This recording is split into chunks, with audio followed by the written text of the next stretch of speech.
The Unconquered, a short story by Somerset Maugham. He came back into the kitchen.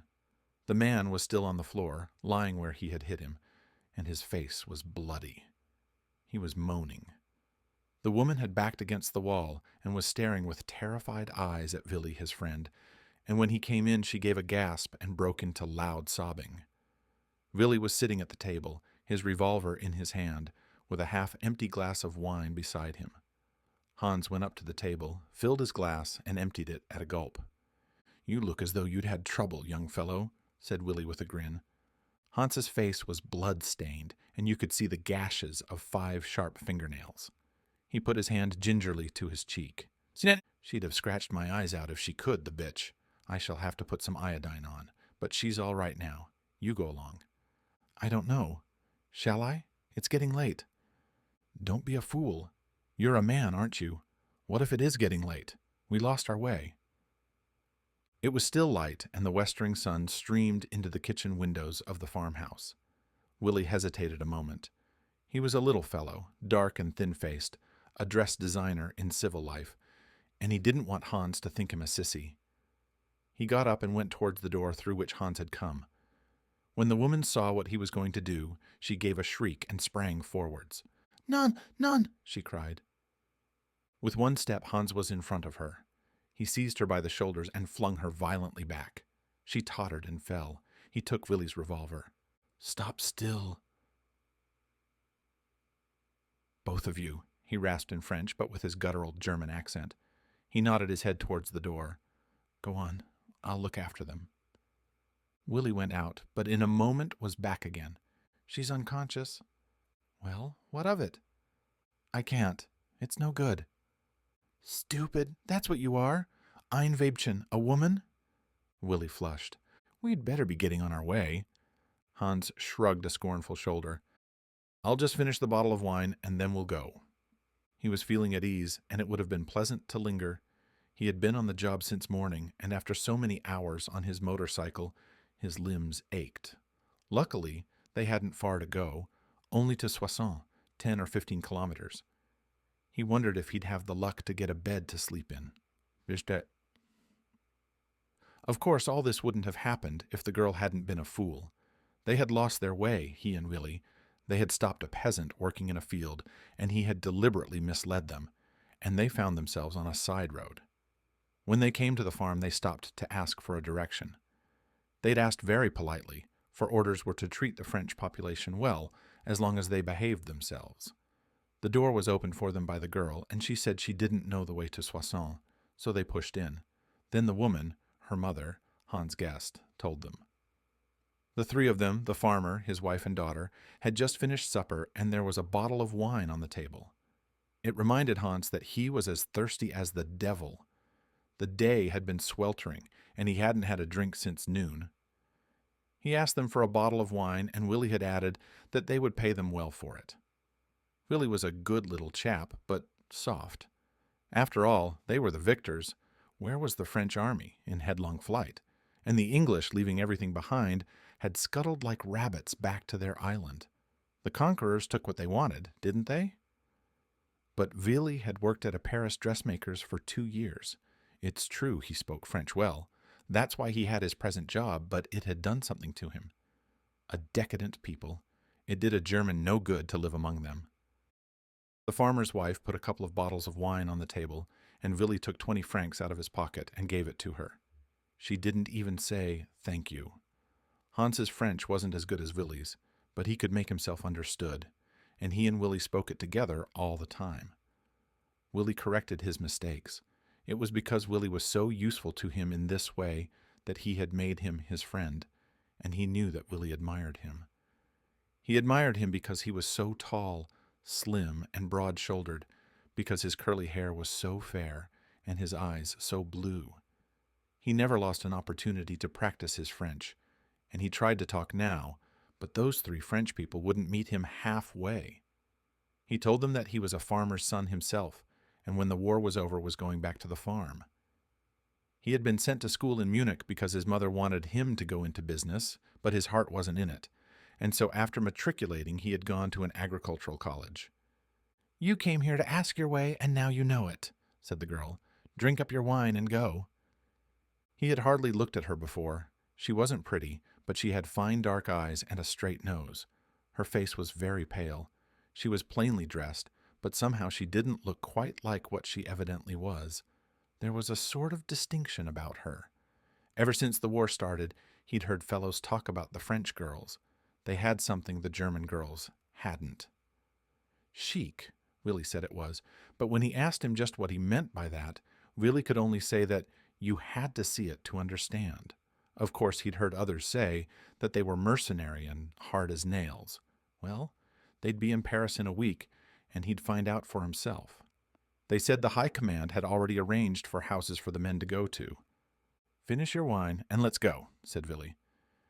But Hans was feeling comfortable and didn't want to be hurried. "You don't look like a farmer's daughter," he said to the girl. "And so what?" she answered. "She's a teacher," said her mother. "Then you've had a good education." She shrugged her shoulders, but he went on good-humoredly in his bad French. "You ought to understand that this is the best thing that has ever happened to the French people. We didn't declare war. You declared war. And now we're going to make France a decent country. We're going to put order into it. We're going to teach you to work. You'll learn obedience and discipline." She clenched her fists and looked at him, her eyes black with hatred. But she did not speak. "You're drunk, Hans," said Willie. "I'm as sober as a judge. I'm only telling them the truth, and they may just as well know it at once." "He's right," she cried out, unable any longer to contain herself. "You're drunk. Now go, go."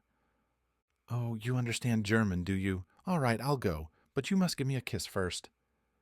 She took a step back to avoid him, but he seized her wrist. "Father!" she cried. "Father!" The farmer flung himself on the German.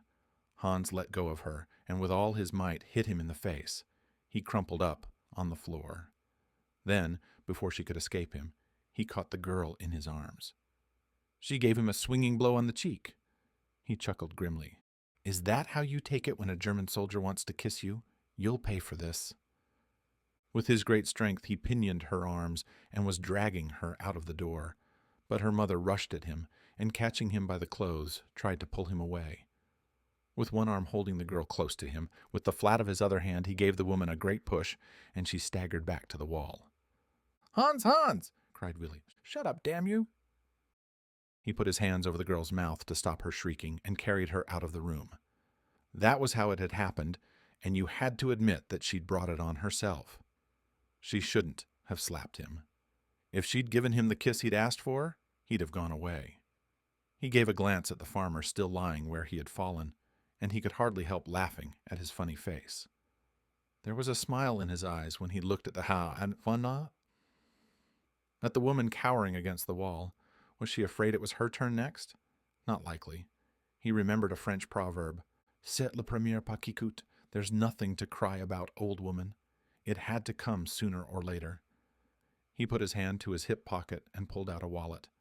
"Look, here's 100 francs, so that mademoiselle can buy herself a new dress.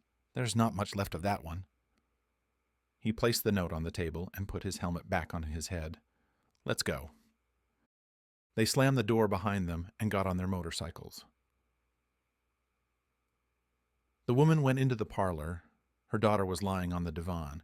She was lying as he had left her, and she was weeping bitterly. 3 months later, Hans found himself in Soissons again. He had been in Paris with the conquering army and had ridden through the Arc de Triomphe on his motorcycle. He had advanced with the army first to Tours and then to Bordeaux. He'd seen very little fighting. The only French soldiers he'd seen were prisoners. The campaign had been the greatest spree he could ever have imagined. After the armistice, he had spent a month in Paris. He'd sent picture postcards to his family in Bavaria and bought them all presents. Willie, because he knew the city like the palm of his hand, had stayed on, but he and the rest of his unit were sent to Soissons to join the force that was holding it. It was a nice little town, and he was comfortably billeted. Plenty to eat and champagne for less than a mark a bottle in German money. When he was ordered to proceed there, it had occurred to him that it would be fun to go and have a look at the girl he'd had. He'd take her a pair of silk stockings to show there was no ill feeling. He had a good bump of locality, and he thought he would be able to find the farm without difficulty. So, one afternoon, when he had nothing to do, he put the silk stockings in his pocket and got on his machine. It was a lovely autumn day, with hardly a cloud in the sky, and it was pretty, undulating country that he rode through. It had been fine and dry for so long that, though it was September, not even the restless poplars gave sign that the summer was drawing to an end. He took one wrong turning, which delayed him, but for all that he got to the place he sought in less than half an hour. A mongrel dog barked at him as he walked up to the door. He did not knock, but turned the handle and stepped in. The girl was sitting at the table peeling potatoes. She sprang to her feet when she saw the uniformed man. "What do you want?" Then she recognized him. She backed to the wall, clutching the knife in her hands. "It's you, Cochon." "Don't get excited. I'm not going to hurt you. Look, I've brought you some silk stockings. Take them away and take yourself off with them." "Don't be silly. Drop that knife. You'll only get hurt if you try to be nasty. You needn't be afraid of me." "I'm not afraid of you," she said. She let the knife fall to the floor. He took off his helmet and sat down. He reached out with his foot and drew the knife towards him. "Shall I peel some of your potatoes for you?" She did not answer. He bent down for the knife and then took a potato out of the bowl and went to work on it. Her face hard, her eyes hostile. She stood against the wall and watched him. He smiled at her disarmingly. "Why do you look so cross? I didn't do you much harm, you know. I was excited. We all were. They'd talked of the invincible French army and the Maginot Line." He finished the sentence with a chuckle. "And the wine went to my head. You might have fared worse. Women have told me that I'm not a bad-looking fellow." She looked him up and down scornfully. "Get out of here." "Not until I choose." "If you don't go, my father will go to Soissons and complain to the general." "Much he'll care. Our orders are to make friends with the population. What's your name?" "That's not your business." There was a flush in her cheeks now, and her angry eyes were blazing. She was prettier than he remembered her. He hadn't done so badly. She had a refinement that suggested the city dweller rather than the peasant. He remembered her mother saying she was a teacher. Because she was almost a lady, it amused him to torment her. He felt strong and healthy. He passed his hand through his curly blonde hair and giggled when he thought that many girls would have jumped at the chance she had had.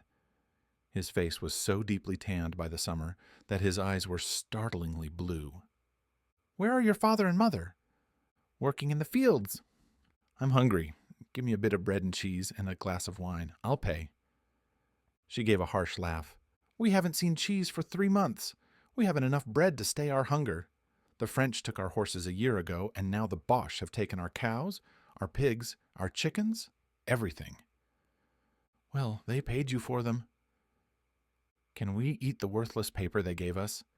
She began to cry. "Are you hungry?" "Oh, no," she answered bitterly. "We can eat like kings on potatoes and bread and turnips and lettuce. Tomorrow my father's going to Soissons to see if he can buy some horse meat." "Listen, miss, I'm not a bad fellow. I'll bring you a cheese, and I think I can get hold of a bit of ham." "I don't want your presents. I'll starve before I touch the food you swine have stolen from us."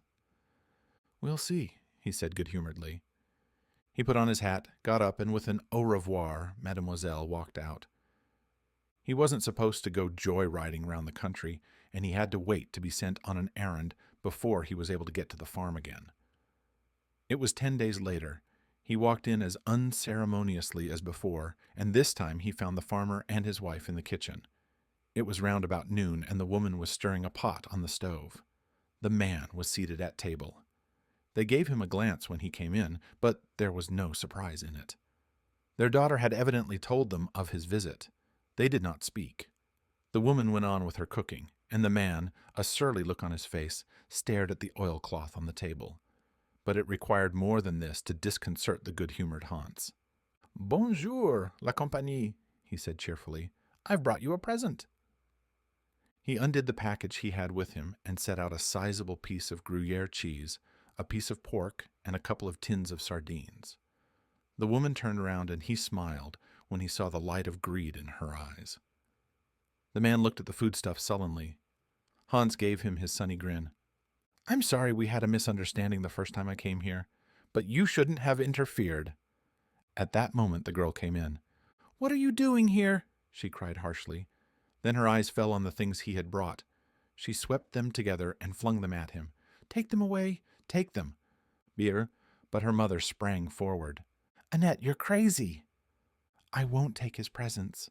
It's our own food that they've stolen from us. Look at the sardines. They're Bordeaux sardines." She picked the things up. Hans looked at the girl with a mocking smile in his light blue eyes. "Annette's your name, is it? A pretty name. Do you grudge your parents a little food? You said you hadn't had cheese for 3 months. I couldn't get any ham. I did the best I could." The farmer's wife took the lump of meat in her hands and pressed it to her bosom. You felt that she could have kissed it. Tears ran down Annette's cheeks. "The shame of it," she groaned. "Oh, come now. There's no shame in a bit of Gruyere and a piece of pork." Hans sat down and lit a cigarette. Then he passed the packet over to the old man. The farmer hesitated for a moment, but the temptation was too strong for him. He took one and handed back the packet. "Keep it," said Hans. "I can get plenty more." He inhaled the smoke and blew a cloud of it from his nostrils. "Why can't we be friends? What's done can't be undone. War is war, and, well, you know what I mean. I know Annette's an educated girl, and I want her to think well of me. I expect we shall be in Soissons for quite a while, and I can bring you something now and then to help out. You know, we do all we can to make friends with the townspeople. But they won't let us. They won't even look at us when we pass them in the street. After all, it was an accident. What happened that time I came here with Willie? You needn't be afraid of me. I'll respect Annette as if she was my own sister." "Why do you want to come here? Why can't you leave us alone?" asked Annette. He really didn't know. He didn't like to say that he wanted a little human friendship. The silent hostility that surrounded them all at Soissons got on his nerves, so that sometimes he wanted to go up to a Frenchman who looked at him as if he wasn't there and knock him down, and sometimes it affected him so that he was almost inclined to cry. It would be nice if he had some place to go where he was welcome. He spoke the truth when he said he had no desire for Annette. She wasn't the sort of woman he fancied. He liked women to be tall and full-breasted, blue-eyed and fair-haired like himself. He liked them to be strong and hefty and well-covered. That refinement which he couldn't account for, that thin, fine nose and those dark eyes, the long, pale face, there was something intimidating about the girl, so that if he hadn't been excited by the great victories of the German armies, if he hadn't been so tired and yet so elated, if he hadn't drunk all that wine on an empty stomach, it would never have crossed his mind that he could have anything to do with her. For a fortnight after that, Hans couldn't get away. He'd left the food at the farm, and he had no doubt that the old people had wolfed it. He wondered if Annette had eaten it too. He wouldn't have been surprised to discover that the moment his back was turned, she had set to with the others. These French people, they couldn't resist getting something for nothing. They were weak and decadent. She hated him, yes, God, how she hated him, but pork was pork and cheese was cheese. He thought of her quite a lot. It tantalized him that she should have such a loathing for him. He was used to being liked by women. It would be funny if one of these days she fell in love with him. He'd been her first lover, and he'd heard the students at Munich over their beer saying that it was her first lover a woman loved. After that, it was love.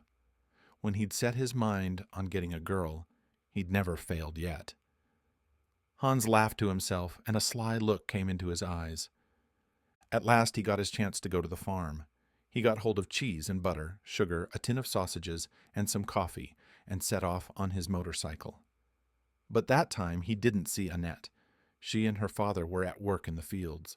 The old woman was in the yard, and her face lit up when she saw the parcel he was bringing. She led him into the kitchen. Her hands trembled a little as she untied the string, and when she saw what he had brought, her eyes filled with tears. "You are very good," she said. "May I sit down?" he asked politely. "Of course." She looked out of the window, and Hans guessed that she wanted to make sure that Annette was not coming. "Can I offer you a glass of wine?" "I'd be glad of it." He was sharp enough to see that her greed for food had made her, if not friendly to him, at least willing to come to terms with him. That look out of the window made them almost fellow conspirators. Did you like the pork? He asked. It was a treat. I'll try to bring you some more next time I come. Did Annette like it? She wouldn't touch a thing you'd left. She said she'd rather starve. Silly. That's what I said to her. As long as the food is there, I said, there's nothing to be gained by not eating it. They chatted quite amicably while Hans sipped his wine. He discovered that she was called Madame Perrier. He asked her whether there were any other members of the family. She sighed. No, they'd had a son, but he'd been mobilized at the beginning of the war and he'd died. He hadn't been killed. He'd got pneumonia and died in the hospital at Nancy. I'm sorry, said Hans. Perhaps he's better off than if he'd lived. He was like Annette in many ways. He could never have borne the shame of defeat. She sighed again. Oh, my poor friend. We've been betrayed. Why did you want to fight for the Poles? What were they to you? You're right. If we had let your Hitler take Poland, he would have left us alone. When Hans got up to go, he said he would come again soon. I shan't forget the pork. Then Hans had a lucky break. He was given a job that took him twice a week to a town in the vicinity, so that he was able to get to the farm much oftener. He took care never to come without bringing something. But he made no headway with Annette. Seeking to ingratiate himself with her, he used the simple wiles that he had discovered went down with women, but they only excited her derision. Thin-lipped and hard, she looked at him as though he were dirt. On more than one occasion she made him so angry that he would have liked to take her by the shoulders and shake the life out of her. Once he found her alone, and when she got up to go, he barred her passage. Stop where you are. I want to talk to you. Talk. I am a woman and defenseless. What I want to say is this. For all I know, I may be here for a long time. Things aren't going to get easier for you, French. They're going to get harder. I can be useful to you. Why don't you be reasonable like your father and mother? It was true that old Perrier had come round. You couldn't say that he was cordial. He was indeed cold and gruff, but he was civil. He had even asked Hans to bring him some tobacco, and when he wouldn't accept payment for it, had thanked him. He was pleased to hear the news of Soissons and grabbed the paper that Hans brought him. Hans, a farmer's son, could talk about the farm as one who knew. It was a good farm, not too big and not too small, well watered, for a sizable brook ran through it, and well wooded, with arable land and pasture. Hans listened with understanding sympathy when the old man bewailed himself because without labor, without fertilizers, his stock taken from him, it was all going to rack and ruin. You ask me why I can't be reasonable like my father and mother, said Annette. She pulled her dress tight and showed herself to him. He couldn't believe his eyes. What he saw caused such a convulsion in his soul as he had never known. The blood rushed to his cheeks. You're pregnant. She sank back on her chair and, leaning her head on her hands, began to weep as though her heart would break. The shame of it! The shame! He sprang towards her to take her in his arms. My sweet, he cried. But she sprang to her feet and pushed him away. Don't touch me. Go away, go away. Haven't you done me enough harm already? She flung out of the room. He waited by himself for a few minutes. He was bewildered. His thoughts in a whirl, he rode slowly back to Soissons, and when he went to bed he couldn't get to sleep for hours. He could think of nothing but Annette and her swollen body. She had been unbearably pathetic as she sat there at the table, crying her eyes out. It was his child she bore in her womb. He began to feel drowsy, and then with a start he was once more wide awake. For suddenly it came to him. It came to him with the shattering suddenness of gunfire. He was in love with her. It was such a surprise, such a shock, that he couldn't cope with it. Of course, he'd thought of her a lot, but never in that way. He'd thought it would be a great joke if he made her fall in love with him. It would be a triumph if the time came when she offered what he had taken by force. But not for a moment had it occurred to him that she was anything to him but a woman like another. She wasn't his type. She wasn't very pretty. There was nothing to her. Why should he have, all of a sudden, this funny feeling for her? It wasn't a pleasant feeling either. It was a pain. But he knew what it was all right. It was love, and it made him feel happier than he had ever felt in his life. He wanted to take her in his arms. He wanted to pet her. He wanted to kiss those tear-stained eyes of hers. He didn't desire her, he thought, as a man desires a woman. He wanted to comfort her. He wanted her to smile at him. Strange, he had never seen her smile. He wanted to see her eyes. Fine eyes they were, beautiful eyes, soft with tenderness. For 3 days he could not leave Soissons, and for 3 days, 3 days and 3 nights, he thought of Annette and the child she would bear. Then he was able to go to the farm. He wanted to see Madame Perrier by herself, and luck was with him, for he met her on the road some way from the house. She had been gathering sticks in the wood and was going home with a great bundle on her back. He stopped his motorcycle. He knew that the friendliness she showed him was due only to the provisions he brought with him, but he didn't care. It was enough that she was mannerly and that she was prepared to be so, as long as she could get something out of him. He told her he wanted to talk to her and asked her to put her bundle down. She did as he bade. It was a gray, cloudy day, but not cold. "I know about Annette," he said. She started. "How did you find out? She was set on your not knowing." "She told me." "That was a pretty job of work you did that evening." "I didn't know. Why didn't you tell me sooner?"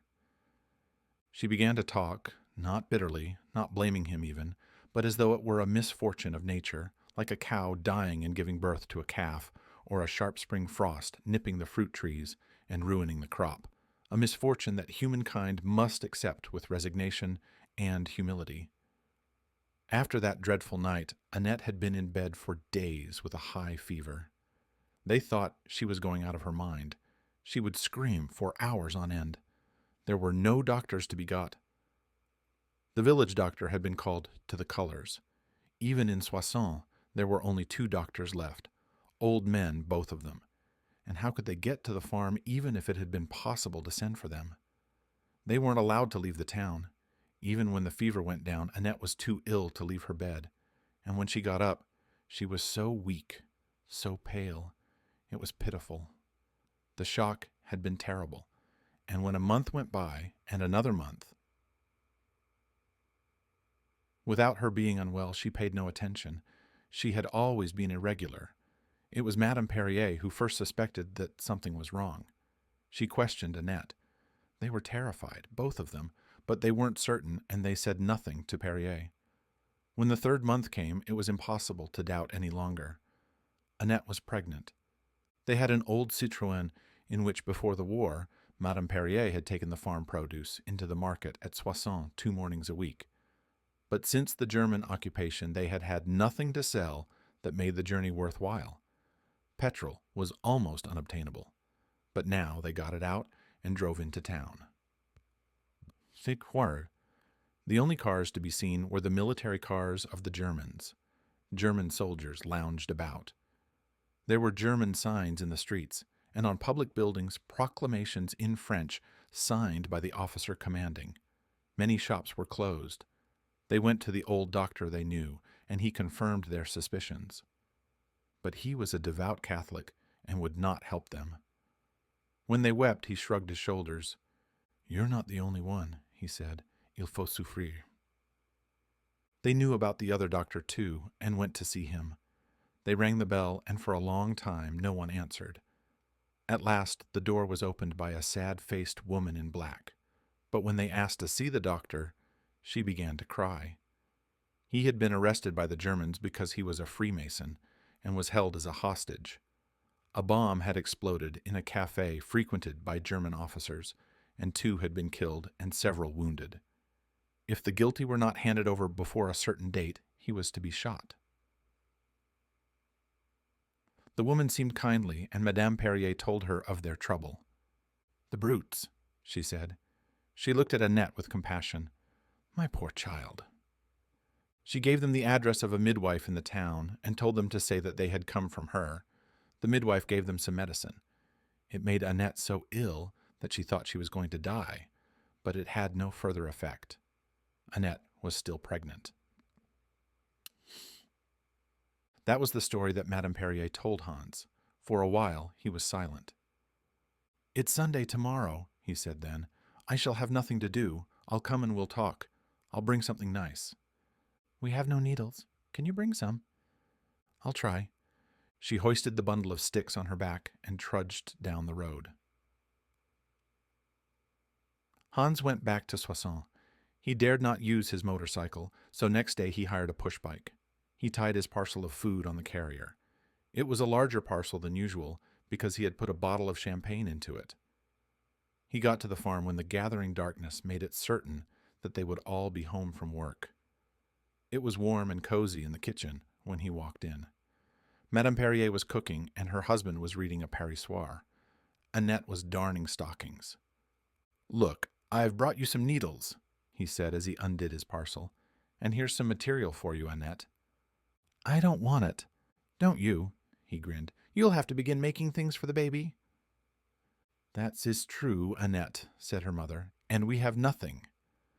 Annette did not look up from her sewing. Madame Perrier's greedy eyes ran over the contents of the parcel. A bottle of champagne. Hans chuckled. "I'll tell you what that's for presently. I've had an idea." He hesitated for a moment, then drew up a chair and sat down facing Annette. "I don't know quite how to begin. I'm sorry for what I did that night, Annette. It wasn't my fault. It was the circumstances. Can't you forgive me?" She threw him a look of hatred. "Never. Why don't you leave me alone? Isn't it enough that you've ruined my life?"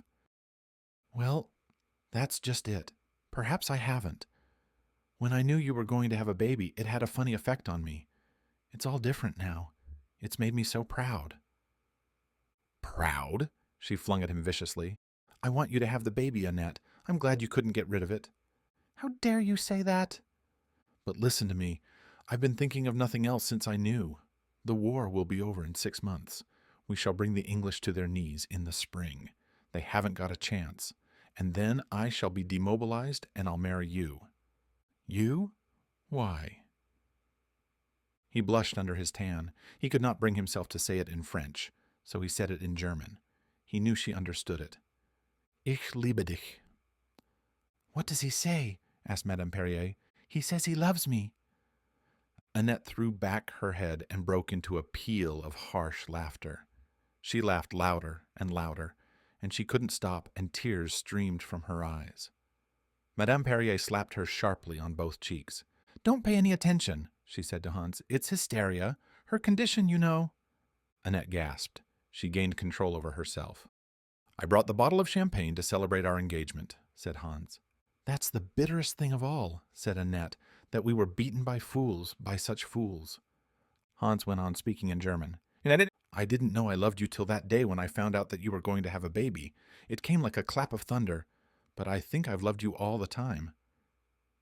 "What does he say?" asked Madame Perrier. "Nothing of importance." He fell back into French. He wanted Annette's parents to hear what he had to say. "I'd marry you now, only they wouldn't let me. And don't think I'm nothing at all. My father's well-to-do, and we're well thought of in our commune. I'm the eldest son, and you'd want for nothing." "Are you a Catholic?" asked Madame Perrier. "Yes, I'm a Catholic." "That's something." "It's pretty, the country where we live, and the soil's good. There's not better farming land between Munich and Innsbruck, and it's our own. My grandfather bought it after the War of '70, and we've got a car and a radio, and we're on the telephone." Annette turned to her father. "He has all the tact in the world, this gentleman," she cried ironically. She eyed Hans. "It would be a nice position for me, the foreigner from the conquered country, with a child born out of wedlock. It offers me a chance of happiness, doesn't it? A fine chance." Perrier, a man of few words, spoke for the first time. "No, I don't deny that it's a fine gesture you're making. I went through the last war, and we all did things we wouldn't have done in peacetime. Human nature is human nature. But now that our son is dead, Annette is all we have. We can't let her go." "I thought you might feel that way," said Hans, "and I've got my answer to that. I'll stay here." Annette gave him a quick look. "What do you mean?" asked Madame Perrier. "I've got another brother. He can stay and help my father." "I like this country. With energy and initiative, a man could make a good thing of your farm. When the war's over, a lot of Germans will be settling here. It's well known that you haven't got enough men in France to work the land you've got. A fellow gave us a lecture the other day at Soissons. He said that a third of the farms were left uncultivated because there aren't the men to work them. Not? Perrier and his wife exchanged glances, and Annette saw that they were wavering. That was what they wanted since their son had died, a son-in-law who was strong and hefty and could take over when they grew too old to do more than potter about. "That changes the case," said Madame Perrier. "It's a proposition to consider." "Hold your tongue," cried Annette roughly. She leant forward and fixed her burning eyes on the German. "I'm engaged to a teacher who worked in the boys' school in the town where I taught. We were to be married after the war. He's not strong and big like you, or handsome. He's small and frail. His only beauty is the intelligence that shines in his face. His only strength is the greatness of his soul. He's not a barbarian. He's civilized. He has 1,000 years of civilization behind him. I love him. I love him with all my heart and soul." Hans's face grew sullen. It had never occurred to him that Annette might care for anyone else. "Where is he now?" "Where do you suppose he is? In Germany, a prisoner and starving, while you eat the fat of our land. How many times have I got to tell you that I hate you? You ask me to forgive you. Never. You want to make reparation. You fool." She threw her head back, and there was a look of intolerable anguish on her face. "Ruined. Oh, he'll forgive me. He's tender. But I'm tortured by the thought that one day the suspicion may come to him that perhaps I hadn't been forced, that perhaps I'd given myself to you for butter and cheese and silk stockings. I shouldn't be the only one. And what would our life be with that child between us? Your child, a German child, big like you and blonde like you and blue-eyed like you. Oh my God, why do I have to suffer this?" She got up and went swiftly out of the kitchen. For a minute the three were left in silence. Hans looked ruefully at his bottle of champagne. He sighed and rose to his feet. When he went out, Madame Perrier accompanied him. "Did you mean it when you said you would marry her?" she asked him, speaking in a low voice. "Yes, every word. I love her." "And you wouldn't take her away? You'd stay here and work on the farm?" "I promise you." "Evidently my old man can't last forever. At home you'd have to share with your brother. Here you'd share with nobody." "There's that, too. We never were in favor of Annette marrying that teacher. But our son was alive then, and he said, if she wants to marry him, why shouldn't she? Annette was crazy about him. But now that our son's dead, poor boy, it's different. Even if she wanted to, how could she work the farm alone? It would be a shame if it was sold. I know how one feels about one's own land." They had reached the road. She took his hand and gave it a little squeeze. "Come again soon." Hans knew that she was on his side. It was a comfort to him to think that, as he rode back to Soissons. It was a bother that Annette was in love with somebody else. Fortunately, he was a prisoner. Long before he was likely to be released, the baby would be born. That might change her. You could never tell with a woman. Why, in his village there'd been a woman who was so much in love with her husband that it had been a joke, and then she had a baby, and after that, she couldn't bear the sight of him. Well, why shouldn't the contrary happen too? And now that he'd offered to marry her, she must see that he was a decent sort of fellow. God, how pathetic she'd looked with her head flung back, and how well she'd spoken. What language! An actress on the stage couldn't have expressed herself better, and yet it had all sounded so natural. You had to admit that these French people knew how to talk. Oh, she was clever. Even when she lashed him with that bitter tongue, it was a joy to listen to her. He hadn't had a bad education himself, but he couldn't hold a candle to her. Culture, that's what she had. "I'm a donkey," he said out loud as he rode along. She'd said he was big and strong and handsome. Would she have said that if it hadn't meant something to her? And she'd talked of the baby having fair hair and blue eyes like his own. If that didn't mean that his coloring had made an impression on her, he was a Dutchman. He chuckled. Give me time, patience, and let nature go to work. The weeks went by. The CO at Soissons was an elderly, easy-going fellow, and in view of what the spring had in store for them, he was content not to drive his men too hard. The German papers told them that England was being wrecked by the Luftwaffe, and the people were in a panic. Submarines were sinking British ships by the score, and the country was starving. Revolution was imminent. Before summer, it would be all over, and the Germans would be masters of the world. Hans wrote home and told his parents that he was going to marry a French girl, and with her a fine farm.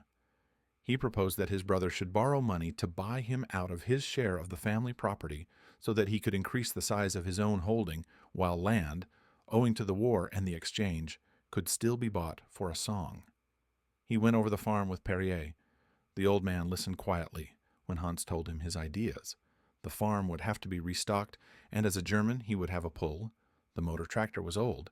He would get a fine new one from Germany, and a motor plow. To make a farm pay, you had to take advantage of modern inventions. Madame Perrier told him afterwards that her husband had said he wasn't a bad lad and seemed to know a lot. She was very friendly with him now and insisted that he should share their midday meal with them on Sundays.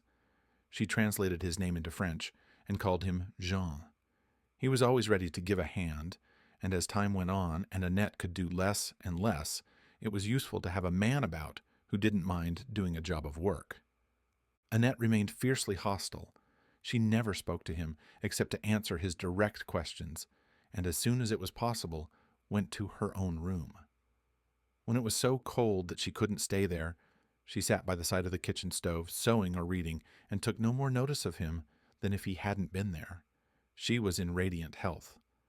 There was color in her cheeks, and in Hans's eyes she was beautiful. Her approaching maternity had given her a strange dignity, and he was filled with exultation when he gazed upon her. Then, one day, when he was on his way to the farm, he saw Madame Perrier in the road waving to him to stop. He put his brakes on hard. "I've been waiting for an hour. I thought you'd never come. You must go back. Pierre is dead." "Who's Pierre?" "Pierre Gavin, the teacher Annette was going to marry." Hans's heart leapt. What luck! Now he'd have his chance. Is she upset? She's not crying. When I tried to say something, she bit my head off. If she saw you today, she's capable of sticking a knife into you. It's not my fault if he died. How did you hear? A prisoner, a friend of his, escaped through Switzerland, and he wrote to Annette. We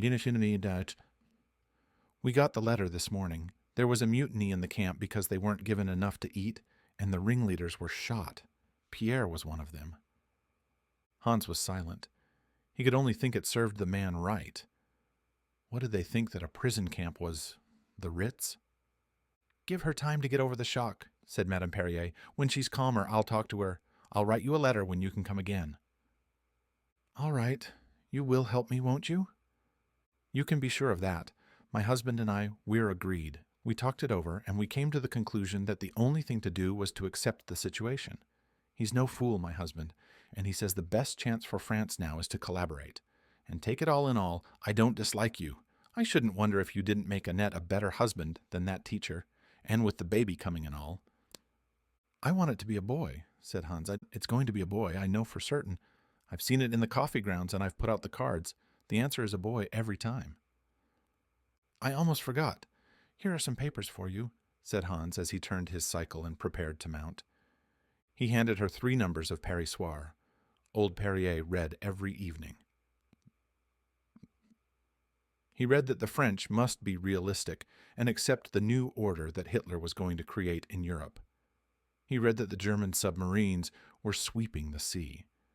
He read that the General Staff had organized to the last detail the campaign that would bring England to her knees, and that the Americans were too unprepared, too soft, and too divided to come to her help.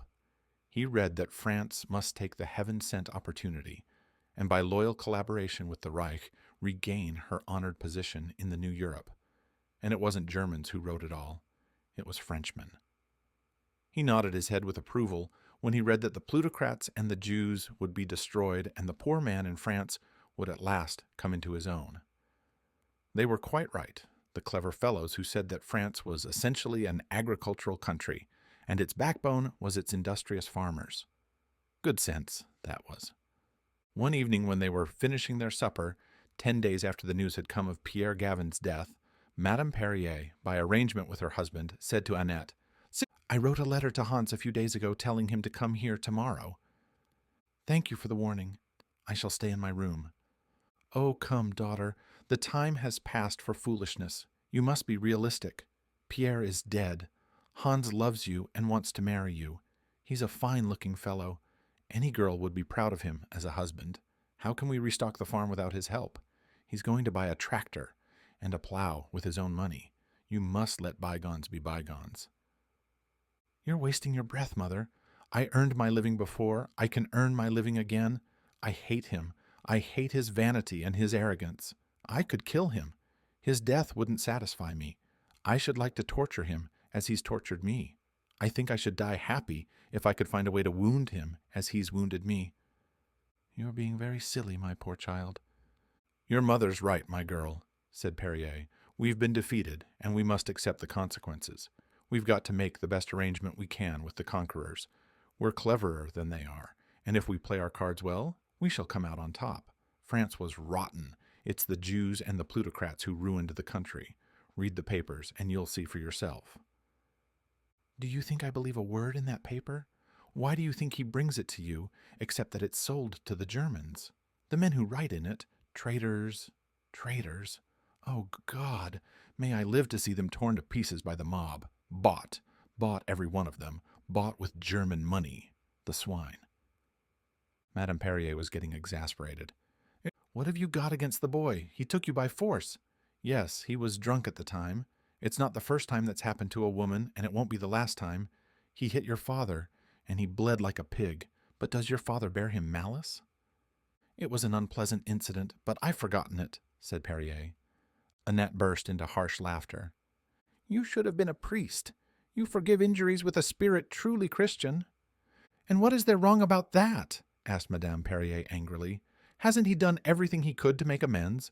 Where would your father have got his tobacco all these months if it hadn't been for him? If we haven't gone hungry, it's owing to him. If you'd had any pride, if you'd had any sense of decency, you'd have thrown his presents in his face. You've profited by them, haven't you? Never, never. It's a lie, and you know it. You've refused to eat the cheese he brought and the butter and the sardines. But the soup you've eaten, you know I put the meat in it that he brought. And the salad you ate tonight, if you didn't have to eat it dry, it's because he brought me oil. Annette sighed deeply. She passed her hand over her eyes. I know. I tried not to. I couldn't help myself. I was so hungry. Yes, I knew his meat went into the soup, and I ate it. I knew the salad was made with his oil. I wanted to refuse it. I had such a longing for it. It wasn't I that ate it. It was a ravenous beast within me. That's neither here nor there. You ate it. With shame, with despair. They broke our strength first with their tanks and their planes, and now, when we're defenseless, they're breaking our spirit by starving us. You get nowhere by being theatrical, my girl. For an educated woman, you have really no sense. Forget the past and give a father to your child. To say nothing of a good workman for the farm who will be worth 2 hired men. That is sense. Annette shrugged her shoulders wearily, and they lapsed into silence. Next day Hans came. Annette gave him a sullen look, but neither spoke nor moved. Hans smiled. Thank you for not running away, he said. My parents asked you to come, and they've gone down to the village. It suits me, because I want to have a definite talk with you. Sit down. He took off his coat and his helmet and drew a chair to the table. My parents want me to marry you. You've been clever. With your presents, with your promises, you've got round them. They believe all they read in the papers you bring them. I want to tell you that I will never marry you. I wouldn't have thought it possible that I could hate a human being as I hate you. Let me speak in German. You understand enough to know what I'm saying. I ought to. I taught it. For 2 years I was governess to 2 little girls in Stuttgart. He broke into German, but she went on speaking French. It's not only that I love you, I admire you. I admire your distinction and your grace. There's something about you I don't understand. I respect you. Oh, I can see that you don't want to marry me now, even if it were possible. But Pierre is dead. Don't speak of him, she cried violently. That would be the last straw. I only want to tell you that for your sake I'm sorry he died. Shot in cold blood by his German jailers. Perhaps in time you'll grieve for him less. You know, when someone you love dies, you think you'll never get over it, but you do. Won't it be better then to have a father for your child? Even if there were nothing else, do you think I could ever forget that you are a German, and I'm a French woman? If you weren't as stupid as only a German can be, you'd see that that child must be a reproach to me as long as I live. Do you think I have no friends? How could I ever look them in the face with the child I had with a German soldier? There's only one thing I ask you. Leave me alone with my disgrace. Go, go, for God's sake, go and never come again. But he's my child too. I want him. You? She cried in astonishment. What can a bye-blow that you got in a moment of savage drunkenness mean to you? You don't understand. I'm so proud and so happy. It was when I knew you were going to have a baby that I knew I loved you. At first I couldn't believe it. It was such a surprise to me. Don't you see what I mean? That child that's going to be born means everything in the world to me. Oh, I don't know how to put it. It's put feelings in my heart that I don't understand myself. She looked at him intently, and there was a strange gleam in her eyes. You would have said it was a look of triumph.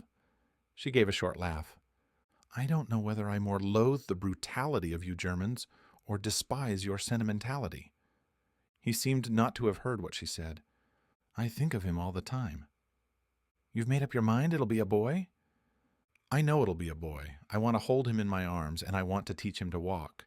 And then when he grows older, I'll teach him all I know. I'll teach him to ride, and I'll teach him to shoot. Are there fish in your brook? I'll teach him to fish. I'm going to be the proudest father in the world. She stared at him with hard, hard eyes. Her face was set and stern. An idea, a terrible idea, was forming itself in her mind.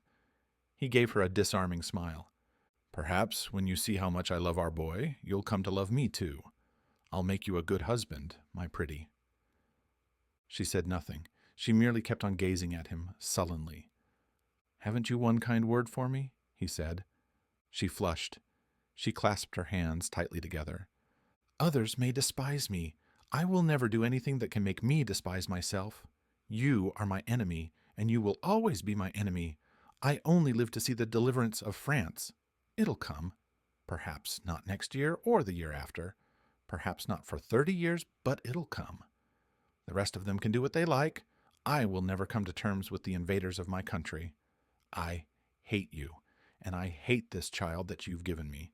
Yes, we've been defeated. Before the end comes, you'll see that we haven't been conquered. Now go. My mind's made up, and nothing on God's earth can change it. He was silent for a minute or two. Have you made arrangements for a doctor? I'll pay all the expenses. Do you suppose we want to spread our shame through the whole countryside? My mother will do all that's necessary. But supposing there's an accident? And supposing you mind your own business? He sighed and rose to his feet. When he closed the door behind him, she watched him walk down the pathway that led to the road. She realized with rage that some of the things he said had aroused in her heart a feeling that she had never felt for him before. "Oh, God, give me strength," she cried.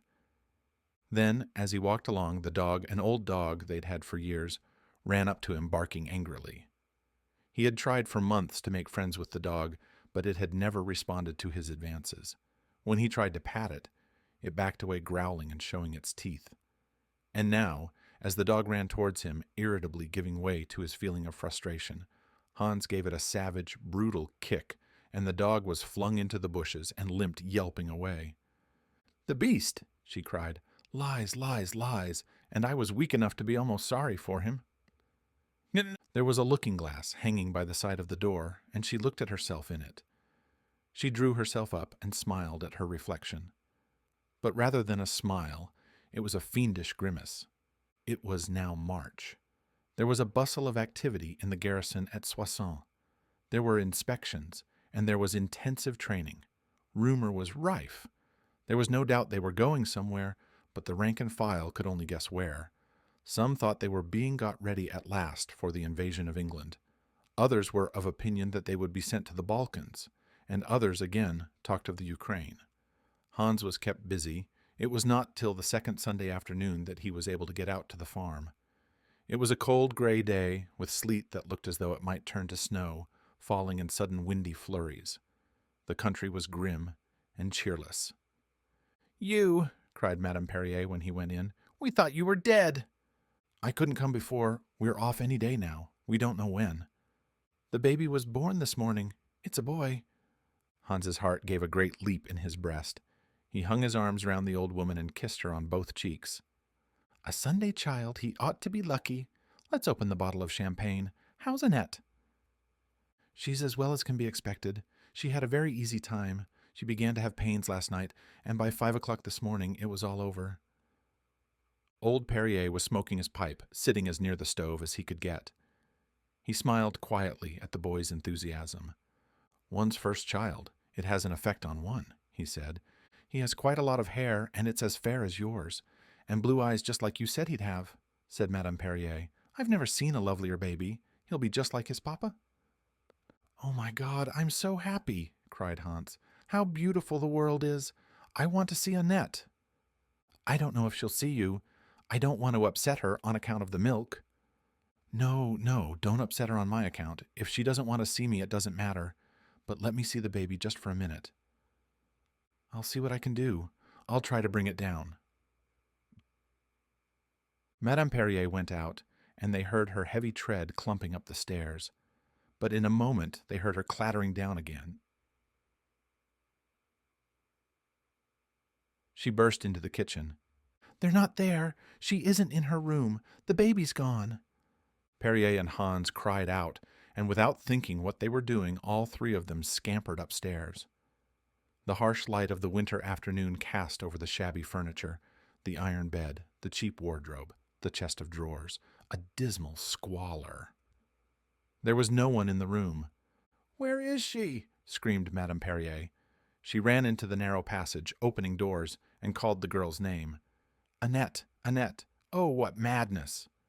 Perhaps in the sitting room. They ran downstairs to the unused parlor. An icy air met them as they opened the door. They opened the door of a storeroom. "She's gone out. Something awful has happened." "How could she have got out?" asked Hans, sick with anxiety. "Through the front door, you fool." Perrier went up to it and looked. "That's right. The bolt's drawn back." "Oh, my God, what madness!" cried Madame Perrier. "It'll kill her." "We must look for her," said Hans. Instinctively, because that was the way he always went in and out, he ran back into the kitchen, and the others followed him. "Which way?" "The brook," the old woman gasped. He stopped as though turned to stone with horror. He stared at the old woman aghast. "I'm frightened," she cried. "I'm frightened." Hans flung open the door, and as he did so, Annette walked in. She had nothing on but her nightdress and a flimsy rayon dressing gown. It was pink with pale blue flowers. She was soaked, and her hair, disheveled, clung damply to her head and hung down her shoulders in bedraggled wisps. She was deathly white. Madame Perrier sprang towards her and took her in her arms. "Where have you been? Oh, my poor child, you're wet through. What madness!" But Annette pushed her away. She looked at Hans. "You've come at the right moment, you." "Where's the baby?" cried Madame Perrier. "I had to do it at once. I was afraid if I waited I shouldn't have the courage." "Annette, what have you done?" "I've done what I had to do. I took it down to the brook and held it under water till it was dead." Hans gave a great cry, the cry of an animal wounded to death. He covered his face with his hands, and staggering, like a drunken man, flung out of the door. Annette sank into a chair, and leaning her forehead on her two fists, burst into passionate weeping.